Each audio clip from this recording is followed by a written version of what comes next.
Hi hello నమస్తే, ఎలా ఉన్నారు? నేను పొద్దున పెట్టిన వీడియో చూశారు.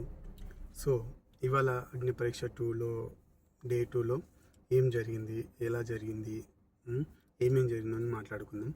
సో ఫస్ట్ ఆఫ్ ఆల్ నిన్న జరిగిన దాంట్లో చాలామందిని ఫెయిల్ చేస్తారు, రిజెక్ట్ చేస్తారని. అంటే మెయిన్గా ఏంటంటే అక్కడ వచ్చే వాళ్ళలో గట్టిగా ధైర్యంగా గేమ్స్ ఆడేటట్టు ఉండాలా, ఏమి గివ్ అప్ ఇవ్వకుండా ఉండేటట్టు ఉండాలా. మళ్ళీ మాట్లాడేటప్పుడు చూసి మాట్లాడాలి, ఎదుటి వారిని రెస్పెక్ట్ ఇచ్చడం కానీ, ఒకవేళ ఎదుటి వాళ్ళు మనని అన్రెస్పెక్టబుల్గా మాట్లాడినా కానీ దానికి సమాధానం ఇచ్చేటట్టుగా పోట్లాడే తత్వంగా ఉండాలన్నట్టుగానే చూస్తున్నారు. కాబట్టి సో ఆ పాయింట్ ఆఫ్ వ్యూ ప్రకారంగానే జడ్జెస్ అనేది సెలెక్షన్స్ అనేది చేస్తున్నారు.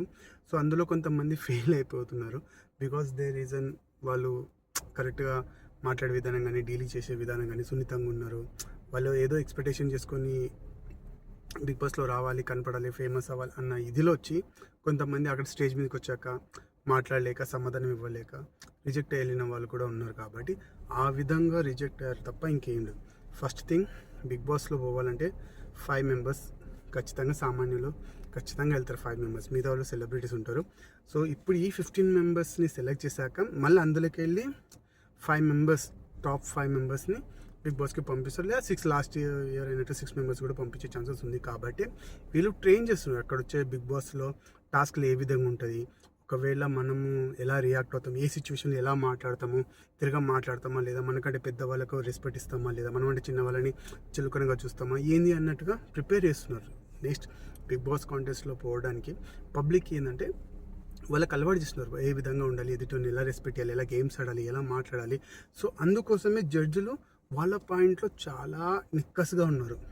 నికాస్ అంటే చాలా స్ట్రాంగ్గా అలా ఇలా అని పంపించి అక్కడ వెళ్ళాక ఏంటంటే ఏంది ఇలా ఉన్నారేంటి వీళ్ళు అసలు అన్న మాట రాకూడదని అంటే కానీ ఇక్కడ జడ్జెస్ ఎవరైతే ఉన్నారో అభిజిత్ కానీ, బిందు మాదేవ్ గారు కానీ, నవదీప్ కానీ, లాస్ట్లో శ్రీముఖి అయినా సరే అదే ట్రైన్ చేస్తున్నారు. వాళ్ళు చెప్తున్నారు ఒకవేళ నిన్ను నామినేట్ చేస్తే నువ్వు ఏ విధంగా రియాక్ట్ అవుతావు, నీ తప్పే లేదు, నిన్ను సంచాలకుండి చేస్తే ఎలా రియాక్ట్, అది వాళ్ళు ట్రైన్ చేస్తున్నారు. సో అది మనం పాయింట్ ఆఫ్ వ్యూ చేయాలి. ఎందుకంటే ఇక్కడ చూస్తే 15 మంది, కానీ మళ్ళీ బిగ్ బాస్లోకి వెళ్ళాక అక్కడ టాస్క్లు ఎలా ఉంటాయి, అక్కడ వచ్చే పీపుల్ ఎలా ఉంటారు, ఇంకా మిగతా వాళ్ళు కూడా కంటెస్టెంట్ ఎలా ఉంటారు, వాళ్ళు ఎలా ప్రవర్తిస్తారు, మనతో సక్క మాట్లాడతారా లేదా, మనం మాట్లాడతామా లేదా అనే వాళ్ళు మొత్తం అన్ని రకాలుగా చూస్తారు. కాబట్టి వీళ్ళు వాళ్ళకి ట్రైన్ చేస్తున్నారు.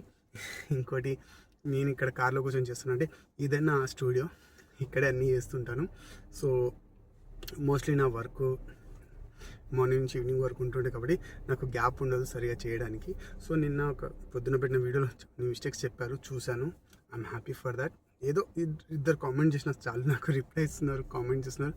I'm happy for that. So ఇంకేమైనా ఉంటే కనుక ఫర్దర్గా మీకు ఇంకా నేను ఏదైనా చెప్పడంలో కానీ, సౌండ్ క్లారిటీ కానీ, లేకుంటే విజువల్గా నేను కెమెరా సెట్టింగ్ సరిగా ఉందా లేదా అది కొంచెం మీరు చెప్తే నేను ఖచ్చితంగా సరి చేసుకుంటాను. బికాస్ ఎదుటి వాళ్ళు చెప్తేనే కదా మన తప్పులు ఏందో మనకు కరెక్ట్ ఏందో తెలిసింది. సో ఐ హోప్ మీకు నా వీడియో నచ్చింది అనుకుంటున్నాను, మీరు నాకు సపోర్ట్ చేస్తారని అనుకుంటున్నాను. సో ఇప్పుడిప్పుడు తొలి అడుగులు వేసుకుంటూ వస్తున్నాను.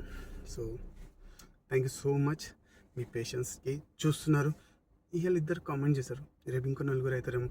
I hope the best. Thank you so much.